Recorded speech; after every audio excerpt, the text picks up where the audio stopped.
Hey guys, Dr. Mike here, Oakbrook Medical Group in Oak Brook, Illinois. We're going to talk about the knee, my little friendly knee model here. So a couple of the major things that we see in this office when it comes to knee pain.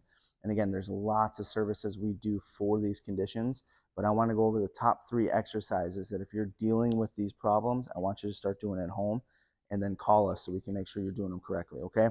First one is patellofemoral pain, or runner's knee is another word for it. All that means is when we look at this knee from the front, this right here, quadricep, the quad comes down into that tendon, wraps over right over that kneecap. So when we're having runner's knee or patellofemoral pain, it essentially just means that this kneecap is not tracking the way it's supposed to. So as we flex that knee, there's a smooth groove that it's supposed to fall in. And when either we have muscular imbalances or we have an injury or our gait's not the way it's supposed to, as that knee bends, the kneecap can shift a little bit. And now you start to create grinding behind that kneecap, which can start to cause you pain, okay? The other big issue that we see with patients is osteoarthritis, or when we look at this knee, we should have a nice uniform joint, we'll call it, right across there. So I want it to all be same space. What happens is, as we start having injuries, one side starts to degenerate faster than the other. And now you'll notice it'll be thinner on one side on an x-ray and then get bigger to the other side. When we start to get that thinning on one side, now if it's really bad, you can get bone on bone rubbing. But even if you're in the beginning stages of that, even if it's a mild case, now you're rubbing on that meniscus and that cartilage a little bit differently, which is going to start to cause your pain because your body goes, hey, this isn't what we're supposed to be doing. What's the deal here? So we got to make sure that we take a look at that knee, make sure we have proper joint space in there, make sure that kneecap is tracking exactly like it's supposed to. So here you go. 3 exercises you guys can do nice and easy at home. The first one here, we call TKE, terminal knee extension. So very basic, very easy. You're going to tie a band anywhere, on a pole, in a door, whatever it is. Put the back side of the band right behind that knee. And all Kenny is going to do is, you can see heels lifted off, slight bend. She's going to lock that knee out, fire in the quad, and then relax and come back onto her toes. This is not a big movement. I don't want you guys doing a ton of space here. It should just essentially be heel off the ground to heel onto the ground, firing in the quad, locking it out. You'll feel a little bit of pressure behind that knee right there. So terminal knee extensions, 3 sets of 10 of those. The next one we're going to talk about here with Eric, he's going to show us 2 of them. First one is what we call quad sets. So what we're doing is, again, with these exercises, what we're trying to do for a patient is strengthen the quad without activating the knee, right? Like, it's really hard if you're having knee pain. I can't tell you, hey, come in here and do a bunch of knee extensions. You're going to be like, dude, that's the thing that hurts me. How do we strengthen my quad without doing that?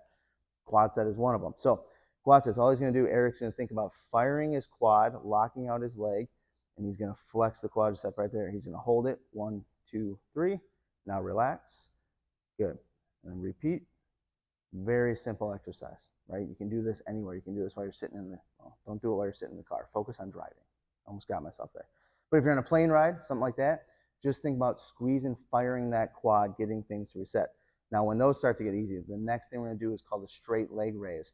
So staying in that same position, you're going to keep the leg nice and straight like it is. Eric's going to go ahead and lift that leg up and stop. Bring it back down. So again, you wouldn't think about this, but as you lift, Eric can lift that leg because he's firing this quadricep right here. So that muscle gets really tight because it has to help lift the leg up. So that's one of the ways that we can strengthen as well. Give me one more so I can see.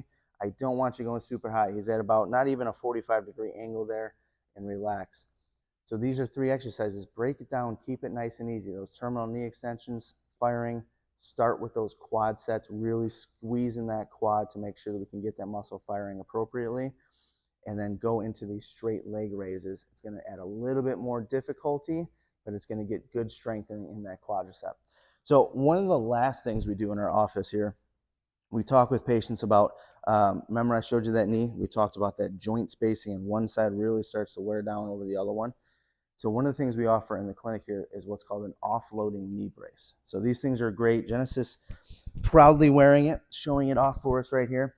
So for this instance, on her right knee, we're going to say that we took an x-ray of her, and the inside part of her knee is starting to degenerate, right? So The inside part of the knee spacing is not as big as it is on that outside. So what that would mean, if we think about it, you're okay right there. If the knee is supposed to be here, the inside is degenerating, so we have a wedging effect. The whole purpose of this brace, being that it's offloading, is we can put this on, and this hinge right here on the side, we're able to adjust. So we set it up very specific for each patient. Everybody's different. And then once we get it on, we're going to crank this hinge up, and what it does is take these bars and pushes that pad into the knee and pulls these bones out, basically taking that knee from this position to opening it up to here. So we can take that gap out of the knee, take that wedge out. It's pretty incredible how many patients put this on. And the first like 3 to 5 steps are like, holy cow, the pain's gone. Like, what did you guys do? All we did is we took pressure off the knee.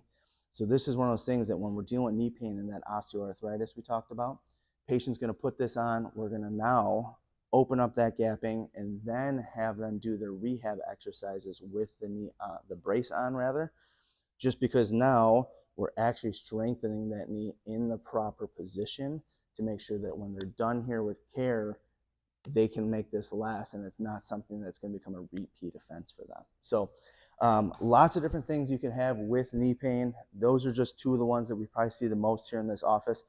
So if you're dealing with this or anybody else you know is dealing with it, call us at that number below, reach out. We look forward to meeting you guys, and we'll see you in the next video.